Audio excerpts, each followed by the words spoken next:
السلام علیکم دوستو، آج ہم آپ کو بتائیں گے نصرانی کا ایمان لانا۔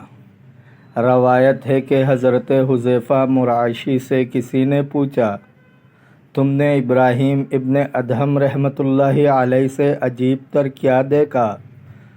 کہا، ہم مکہ معظمہ کی راہ میں چند روز رہے، کچھ کھانے کو نہ ملا۔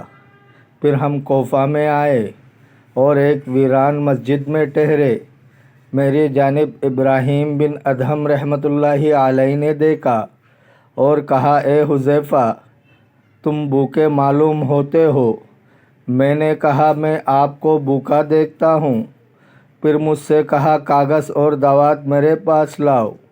میں نے کاغذ دعوت حاضر کی۔ پھر انہوں نے کہا، بسم اللہ الرحمن الرحیم، تو ہر حال میں مقصود ہے اور ہر طرح تیری ہی طرف اشارہ ہوتا ہے۔ پھر مجھ کو رکا دیا اور کہا، جاؤ، خدا کی سوا کسی سے دل نہ لگانا۔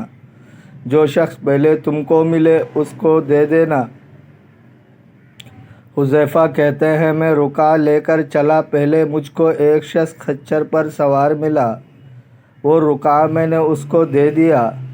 اس نے لے کر جب اس کا مضمون پڑھا، رو دیا اور کہا، اس رکے والے کہاں ہیں؟ میں نے کہا، فلاں مسجد میں مقیم ہیں۔ پھر مجھ کو ایک تیلی دی جس میں 600 دینار تھے۔ اس کے بعد میں ایک اور شخص سے ملا۔ اس سے خچر سوار کا حال دریافت کیا۔ کہا، وہ نصرانی ہے۔ میں وہ تیلی لے کر ابراہیم ادہم رحمۃ اللہ علیہ کی خدمت میں حاضر ہوا اور تمام قصہ بیان کیا۔ فرمایا، ان کو ہاتھ نہ لگا، وہ ابھی آتا ہے۔ بات ایک ساتھ کہ وہ نصرانی آیا اور شیخ ابراہیم ابن ادہم کے قدموں پر گرا اور مسلمان ہوا۔